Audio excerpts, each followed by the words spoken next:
You know the drill.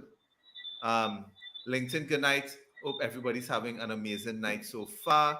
You know, I'm just waiting for the general in the building, but we have Lyndon here. Lyndon, let's grab you on to this one time. Join. Request to join. Just send the Lovely. request. Looking for it. Good night, folks. Folks, you know what we're talking about tonight? Hi, Kira. You know what we're talking about tonight? A lot of sales professionals are losing out on the sale, and it's in the prospecting stage. Can you believe that, Lyndon? Yes, I could actually. And then here's what's worse about it. They're losing it, and it's not because the customer gave them a negative response. It's simply because they themselves gave up in continuing the questioning. Yes. Good night, IG. So yes, good night, IG, good night, LinkedIn. So before we get into the topic tonight, you know, we have to bring on our amazing hype person. LinkedIn Live with Lyndon and Jaron! Don't forget to click us for the conference is coming up, and it is with Jaron. What day is Jaron the likes conference? the conference is June June 15th. Very good. All right, and do you want everybody to be there? I want everybody. Get a hand sanitize your hand, dress nice, and guess who's gonna be there? Guess who's gonna be there? Tell everybody good night. Head in your bed. Bye. I know. Bye. Later. Bye bye, Zoe. Good night, folks. Hi, Yes, I think you're gonna enjoy tonight's topic. Thank you, Bunny. We keep seeing, and here's the reason why I brought it up. It's always inspired by the clients that we're working with. Yes. I saw in several instances where clients approach me and they're like, "Hey, Jared, I reached out and I messaged this person. It could be on social media. They had a conversation, and nothing has happened after the initial outreach." Yes, Jason, that there was a lot of energy from Zoe. Energy. Yeah, but and I'll give you an example, Lyndon. So, hey Kareem, good night. Um, my client had an amazing introduction, not salesy, very good introduction. It was well put together, and the prospect response was, for example, "Hey Lyndon, thank you so much for reaching out and informing me of that. When I'm ready to look at some of those services when I'm in the market, I'll definitely reach out to you before the end of the year." Mm-hmm. So after that, my client thought that was it at the end of the conversation. I'm like, no, it's not. I was like, nothing negative was said in that conversation. Yeah. And that's what we want to talk about tonight. Yeah. Some There's of actually y'all a are big giving up positive too in that early. response. Massive positive, massive, Yeah. massive positive. So I just want to talk tonight for everybody who's prospecting, especially if you're doing social selling. Why it is you don't need to give up, but I think you also need to pay attention to what the customer is saying. I think and I think one, you're not asking the right questions. And I mentioned this to somebody the other day. You're asking the obvious question instead of the question after the obvious question that you already know the answer to. Or So you to me, yeah, Sorry, I was just going to add to what you're saying there. Or you are not structuring the question in such a way that opens up for another part of the conversation. So at least the customer could answer one thing that gives you the ability to maybe put another question on top of that. So you're strategically writing or asking, have written questions in a way where it opens up more conversation. correct. So as we get on tonight, yes, ATR, glad you like this topic and everything. And if Hey, anybody Andrea. here is prospecting and you have this issue, let us know. And first, let's just pause to give a quick shout out because the conference is coming up. Thank you, Jesscard. Thank you, Biden PI. I'm forgetting who else I'm forgetting, Lyndon. Now we have Giscard, we have Brighton PI, and we are due to sign on just bring on the other sponsors pretty soon. So we're good. We're good with who we have at the moment. Oh, Uh, Circle Dot. I can't remember if we have Circle Dot on as Circle a Dot was Circle the Dot, sponsor right? for the For the networking event. networking event. We have three Guardian Media and Hilton folks. Guardian Media is Right. we're gonna be all over Guardian Media shortly in terms of all their channels. And thank you, Hilton, for being one of our official sponsors. So let's get into it, folks. Let's talk about this and let us know in the chat for those who are listening. I think y'all are giving up too early in the conversation. So let's talk about the first issue that I think is happening here. One, you are not, and I don't want to use the word script because you'll always get turned off by script, but you're not planning your conversations. You haven't mapped out what happens when you call a prospect.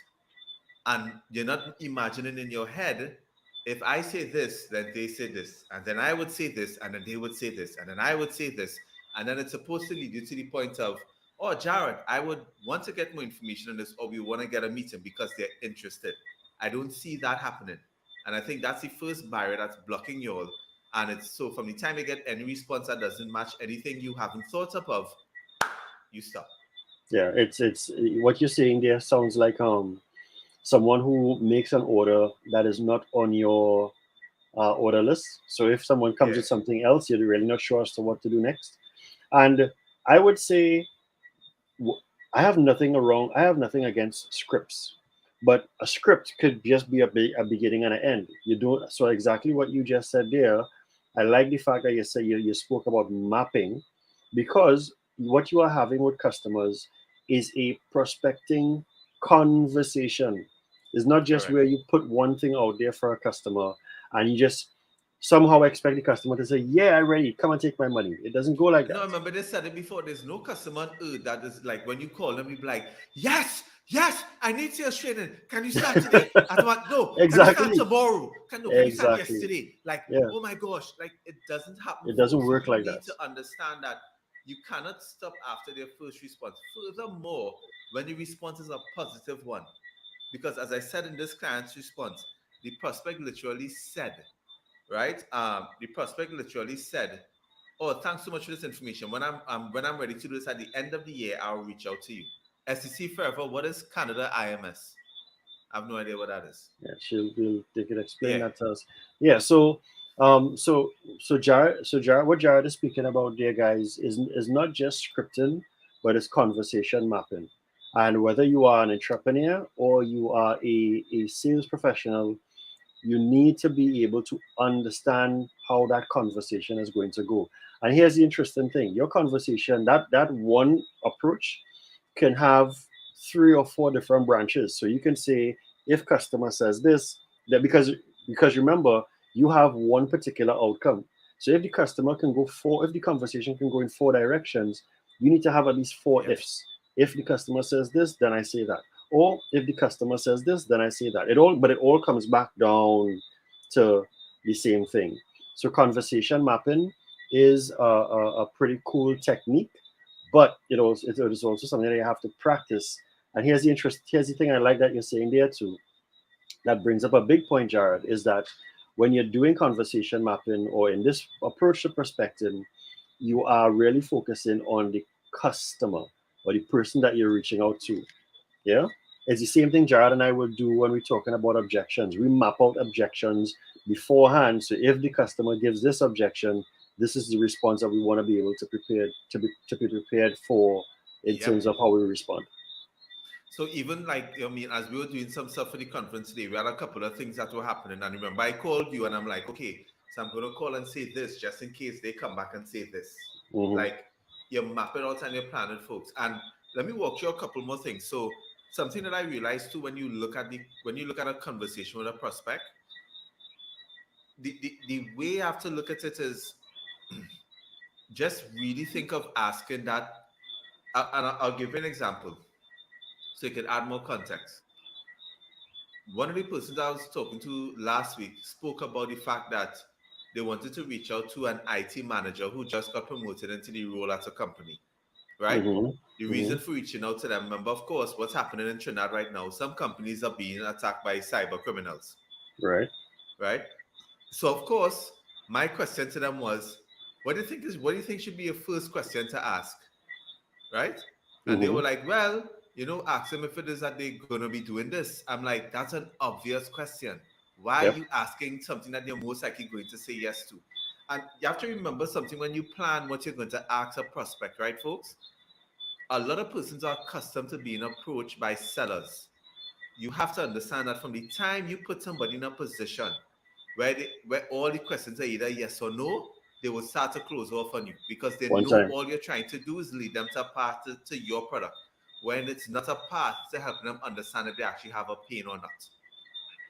That's So correct. my response to that individual was, don't ask them if they're going to if it is that they're going to implement cybersecurity. No, that is an obvious question. It's a yes. What you need to ask them is, when are they actually going to do it? And be more Hmm. specific. Are you going to be doing this you could say, I know this is a high priority for you guys, but are you going to be doing this in Q1 or H2? Like, have that proper discussion. Stop thinking about the obvious question. Yeah. So the fact that, and here's the other thing too, and then I'll let you take it out from here. Pay attention to the wording or listen importantly to what the customer says.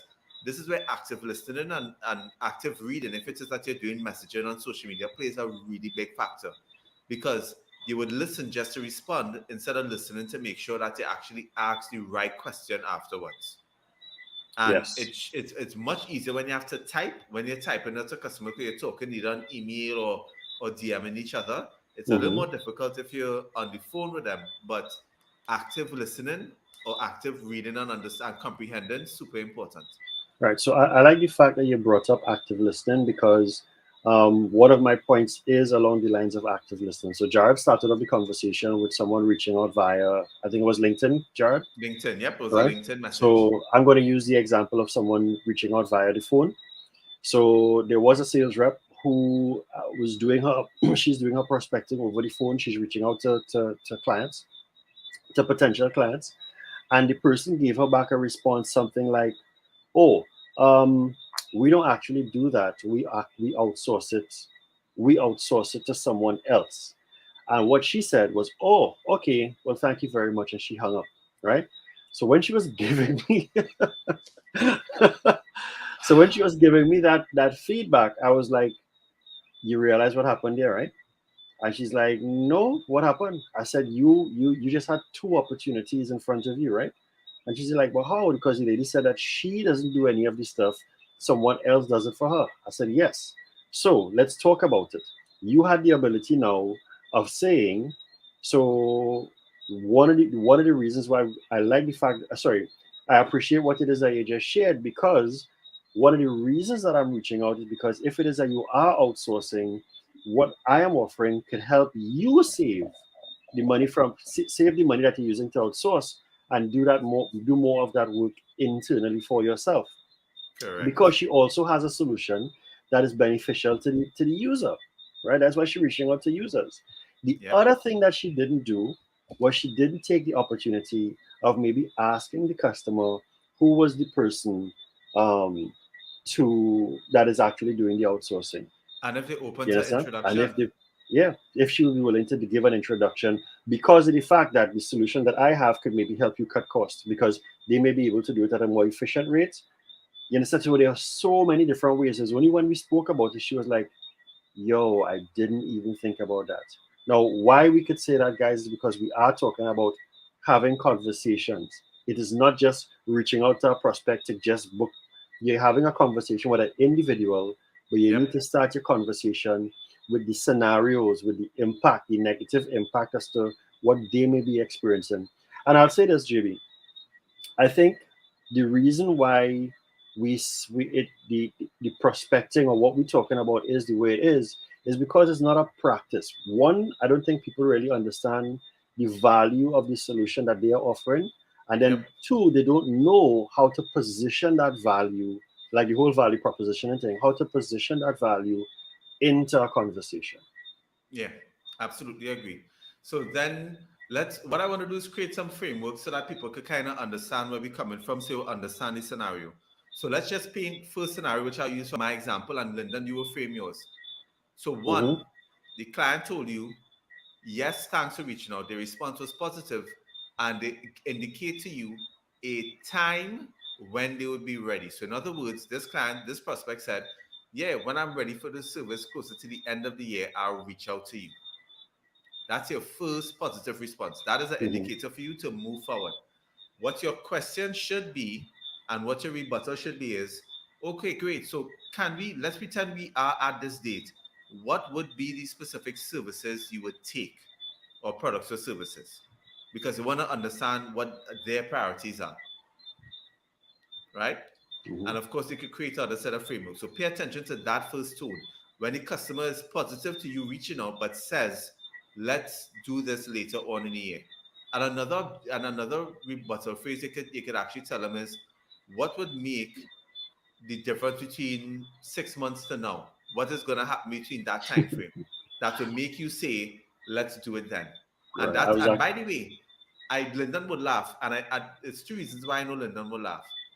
The main one being a lot of reps would not do that because they're scared to They're ask the customer afraid. that tough question.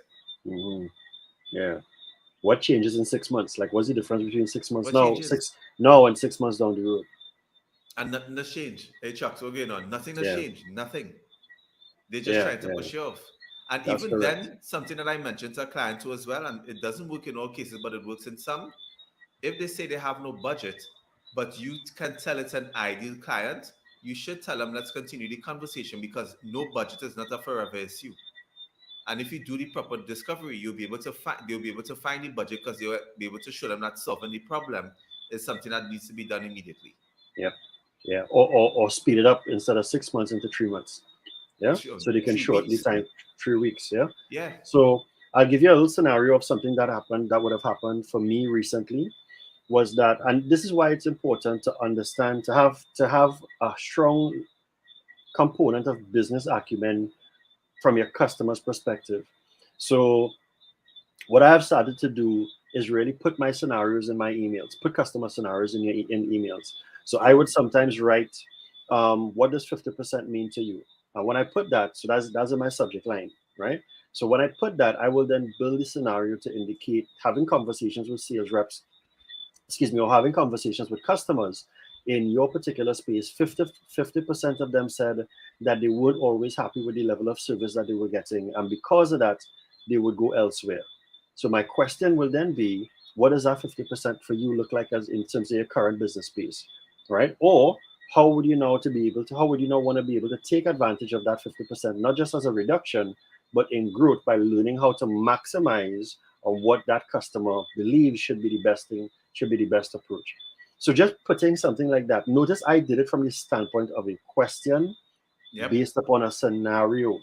And then that is where you position your services. So it's not just me saying, hey, well, I have some furniture to sell you. I wouldn't just do that. So let's say, even if it's a furniture industry, I would possibly say, hey, the productivity within an organization drops by 40% because of things like ergonomics being bad, back pains, etc., etc. What is the productivity level like in your organization, and how is that impacting the experience your staff gives to your customers? Understand how I put that together, right? It's all phrased along a scenario and a question, and Yep. that opens up the door to have more conversation with the customer. And you can use that in an email, you can use that over the phone, you can use that in your LinkedIn outreach, etc., because I want to have a conversation. Yeah. And That's the then approach. let me add a couple of things to you. So, how I would picture this scenario, folks, is that just like what Lyndon described, and I want to read out Lisa Maria Alexander's comment. She's one of the ex-GMB. She was the CMO, the head of marketing across there for them. I'll read out your comment just on Lisa Maria. But like, put it this way: let's just say the client objects because they say I don't have budget or I don't have time. Like how Lyndon sent the follow-up email. Even I would picture this with Lyndon. I would say, is your staff restless? Do you find that your senior staff standing up in office just walking around? As like that could be the fact that your furniture is outdated and it's not the best design. As Hmm. like if they're taking 2, 3 extra breaks, how much do you think that's impacting your productivity at the end of the day? Yep. And is that something you want to improve? Yep. And how is that productivity impacting the customer experience? Because customer experience is a big part. Because if the customer experience is bad because of poor productivity, you understand, more than likely the customer is not going Exactly. to come back to that branch, or they're not going to want to do business there again. I don't like going into that place to find the people and them to be operating. Yeah. So So again, there's always a trickle down effect in everything, and we need to be able to understand that. So Lisa Maria is saying getting into the mind of the customer would be critical. It's not about your sale, it's about their need. Get that and you're in. Yeah. Yep. But you see, that's the exact problem. So but I want to describe something that a lot of receivers, the buyers and the end don't realize something for sales. In a lot of sales environments, it's high pressure because of course you only make money when you actually sell something. So for Hmm. a lot of people, their focus is always to sell something versus to provide value and understand if the customer has a need. And I could tell you honestly, for a lot of people in sales, that is very difficult to do. Hmm. I could honestly tell you that it is very difficult, especially when you're taking pressures from your boss to sell and all these other things. It is difficult, but this is an excellent point. You need to get into their mind and their need. I'm gonna drop in Jason's point. Jason's, yeah. It's about crossing the great divide from a salesperson to a trusted advisor. Yep.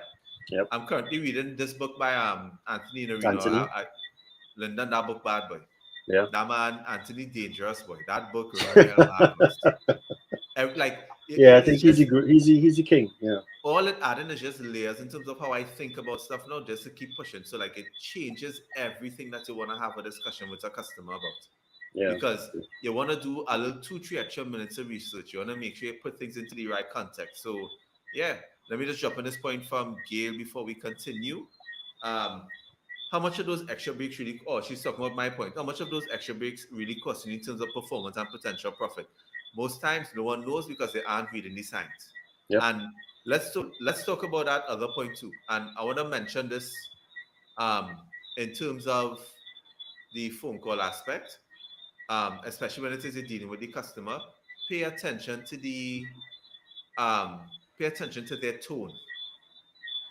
I think a lot of people miss out on that. Pay attention to the tone of the individual. Because I'll give you an example. Let's just say the person say, "Hey, London, thanks so much for reaching out. I understand you needing everything for it here, but I'll probably do that more closer to the end of the year." You find anything sound negative in my voice, London? No, I don't think that is a song. As a I don't matter of think that fact, sounds negative at all. yeah, as a matter of fact, all I hear was uncertainty in my voice. Yeah. Which means that you need to inquire to help the individual out. Yeah. Right?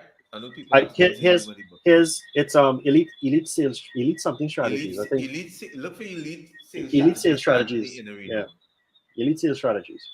So here's what I would also say again. Now again, you may hear Jared and I kind of saying this off the top, but it's because we have years of practice. And even I mean sometimes I might still mess up, but it's because again we have the practice, so we can pull a lot of these things off the top, right?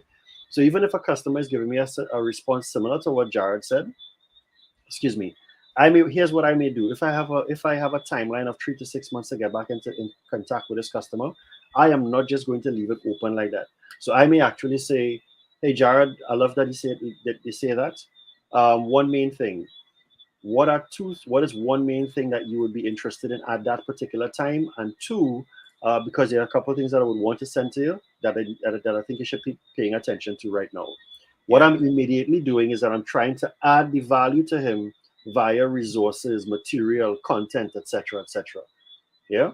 So I just want to be able to give him something so that in 3 to 6 months' time, when I follow up with him, I can say, "Jared, I know it might be a long time, but do you recall having the opportunity to read the resource that I would have sent to you?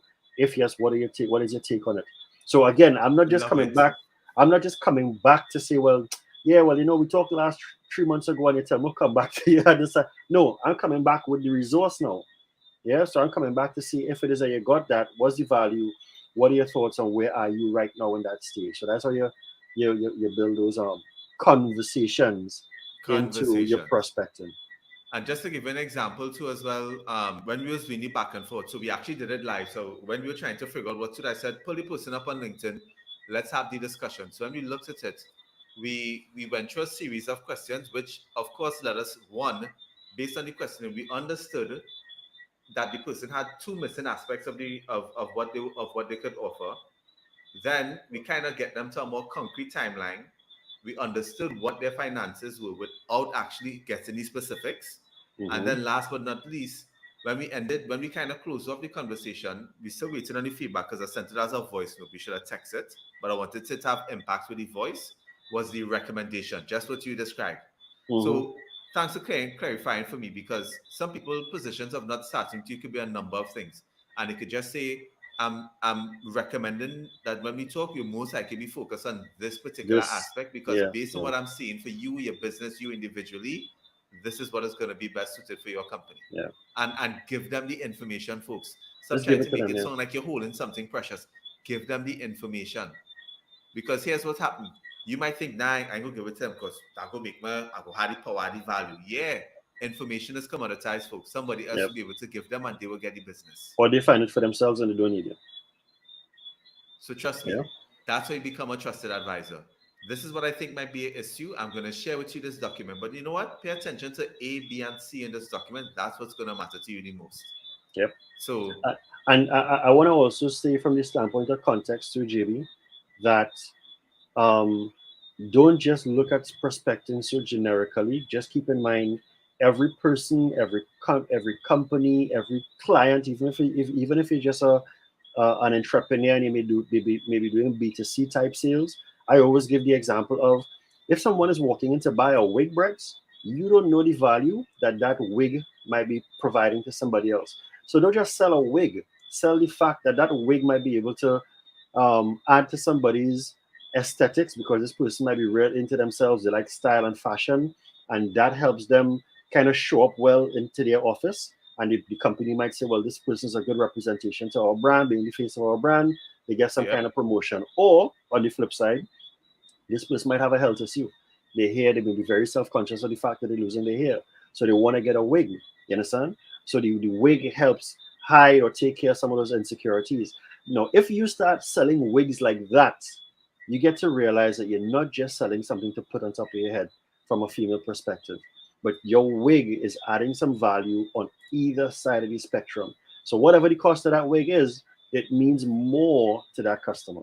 And the way that you can go about positioning your wig is how you can also add value. So we might look at a wig as a real low commodity item from a B2C standpoint, but even if it is that we just had to position that, I might say, okay, I might even say, well, Jared, has Crystal has your wife ever considered, your wife is heavy into style. Has she ever considered wigs, or does she wear wigs? Or I mean, there's just ways of positioning and asking the question because I want to know how can I now leverage that? Because guess what? Jared loves to see his wife look a particular way. His wife might be into this particular style, and he could be saying, "You understand?" So Exactly. understand what it is that you're trying to do with where that is concerned. So I want to dive in too much longer into it, folks, because it's been a long couple of weeks and then I pushing, but you just wanted to drop these nuggets for y'all.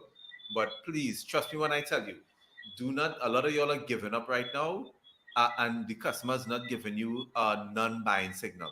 And I really think you need to pay attention. I think you need to have better questioning ready. I think you need to role play and practice. I think you need to be very confident in your skills. And that's what the practicing is going to help you. And I think you need to be um, more consistent in your approach Yeah. because when I coach you client through all these steps and this story because we did it live, it's one of the things they said. There's like I have like about 10 people now to go back and To go message back and yeah, yeah, because you realize you stopped the conversation too early. So a lot of yeah, times your sale doesn't get impacted because of the customer. The sale is impacted because of you. yeah. Can I just make this one point too? Of course. And I want to. This is not to negatively hit anybody in any particular way, but I want you all to pay attention to this, right? So in some of our industries, a lot of you all may be experiencing demand. When I say that, I mean customers are coming to you all because you all kind of have something that they have, that they want, right? But it may be a competitive space. So right now, I think many sales reps, Jared, are facilitating transactions, but the Yep. conversation starts a little bit later. So this same conversation that we're talking about, the customer comes to you, so you have that inbound, but you are not starting the conversation the right way. So I had a rep who they at the stage where they put in the quotation out in front of the customer. The customer came to them and said, listen, I want to get a quote on XYZ. They produced the quote to the customer, but now all of a sudden the quote is being compared between between that and another. So I am asking this guy, so talk to me. Why is the customer looking at X as opposed to your vehicle, right? What is it that he's comparing to? Doesn't he? So where's so what does he have right now to make him even ask for yours, or even ask for this other one? He has no information about anything, and it's at those stages too. You need to be able to ask the questions because you want to be able to now guide the customer towards making the right decision because you're competitive. So But just I would waiting for say the that's customer but to I make. would say that's a red flag though, Lyndon. Somebody come and ask me for a quote. If they never come to me before, my question is why? Why this? Well, remember using social media. So the customer doing all exactly that's where I'm coming from. You see that? Like, Yeah. why are you asking me for this quote? Why? What is it that you want to do? And that is not happening. We are I just am happy putting you forward, have we are interest putting in this. quotes out. Yeah. And the thing is, I'm happy you have interest in this. Can you explain to me why you want it? Because I want to make sure you're buying it for the right reason. Because Right. think about it this way. Imagine if somebody come and approach you and say, yeah, I want to get a Hyundai accent. Oh, great. That's excellent. Why do you want a Honda accent? Well, I live in a apartment and we stored scythe about about 300 pounds of scythe. Well, you don't need a Honda accent. You need to understand the Vara or Yeah. at least my Tucson. Hmm. So you send a quote, and then we'll set the other company, hopefully there's not or the takers either, would recommend something that's better. And you there, Yeah, you just exactly. Yeah, and when the customer says, well, I'm comparing, you shut down. you shut down. Yeah, and because you have no leverage, you don't even understand your industry well enough to guide the customers to different things. Because here's the thing, when customers come to me with responses like that, I don't ever go into, well, this versus this. I would normally say, but Jared, remember we spoke about the thing is that you wanted to be able to achieve X, right? And you wanted to be Yep. able to show you wanted to show you how you can do that. That is where I come back to Jared. I come back to whoever is in front of me because I would have taken the time in my conversation to identify what they want to achieve. Doesn't matter if it's a little item or a big item.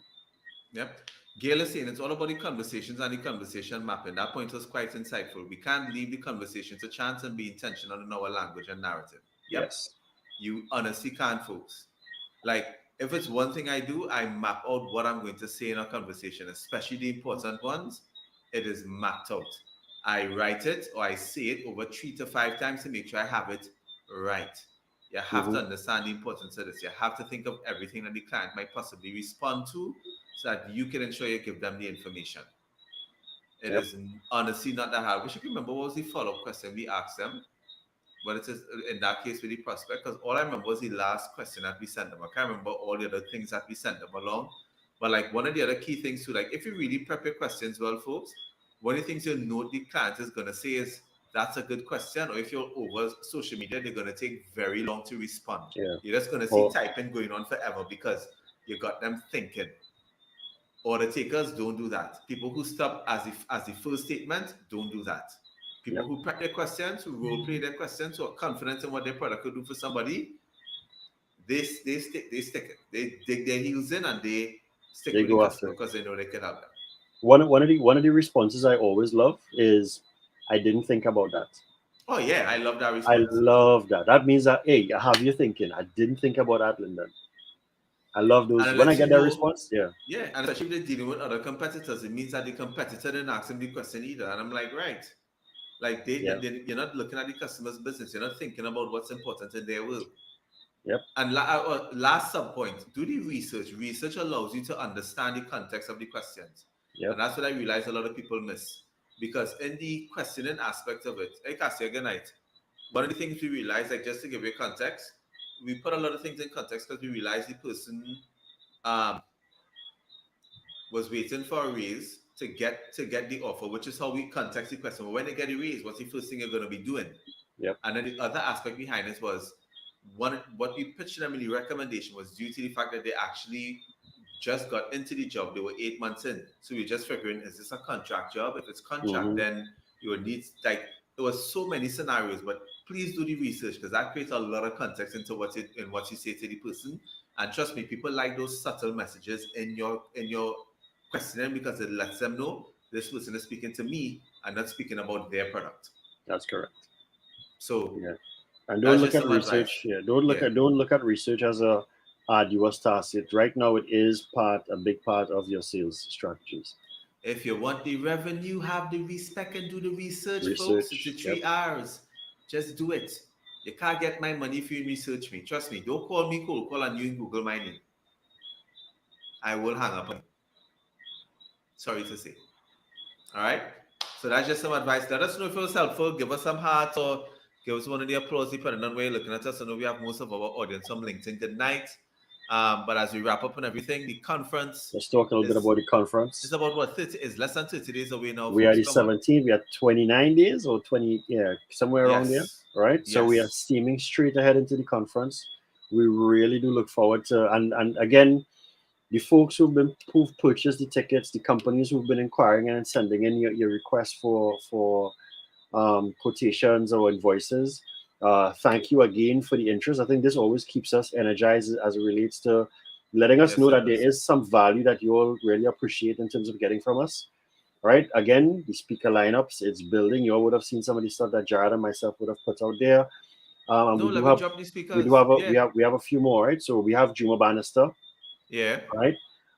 We have Liz J. Simpson. She's doing our keynotes. She's our keynote. We have Amali Sean, Monderoy, right? We have Sean Amora.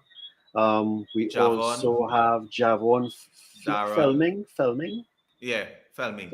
Felming, right?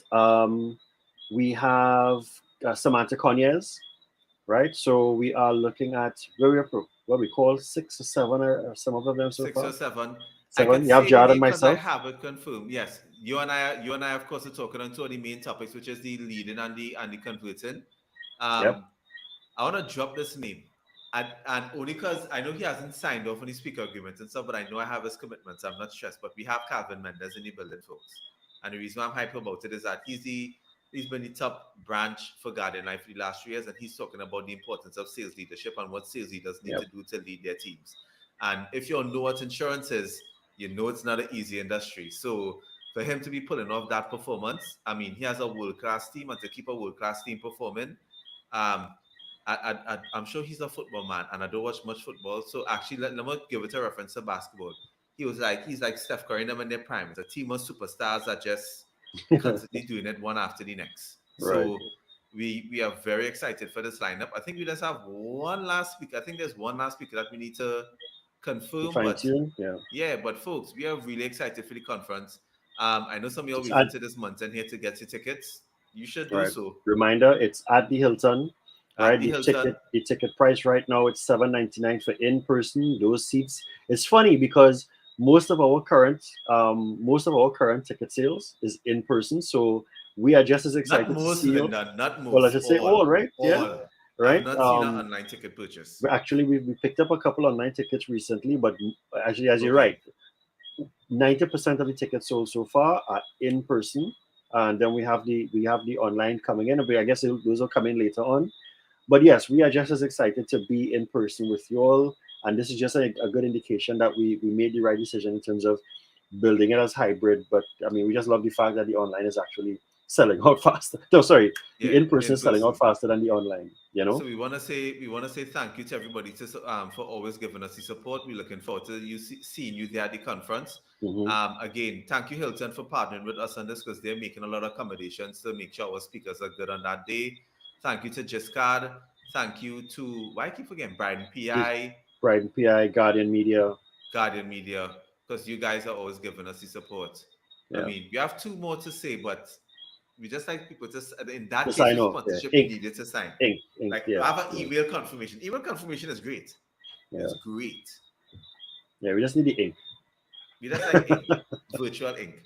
But I mean, look, check out the website. By the way, folks, the entire agenda is there, and you'll see us continuously posting stories about it and everything as time goes along. So thanks for joining us on the topic. Shout out to Kendall, that's Latnik and his team, Jason Mhm. George, Gail, um, Janelle was here at the start, Lisa Maria, and Kareem Jackson. Kareem is all the way from Asia, watching us from the Philippines. It's cool. So yeah, so we'll be here next week, folks. We're doing one every week leading up straight to the conference, and I could say it now because I'm getting the vibe, Lyndon. I'm getting the vibe. What's that? We'll be doing a mixer before the conference All at right. Hilton. At the Hilton. That's cool. We'll figure it out to be different from how we did one this month. At with the keys. Good. Yeah, but it will be done. All right, folks. Cool. Have a Cool. great night. Happy selling. Do not give up. Continue asking the great questions. Your prospect needs it. Peace.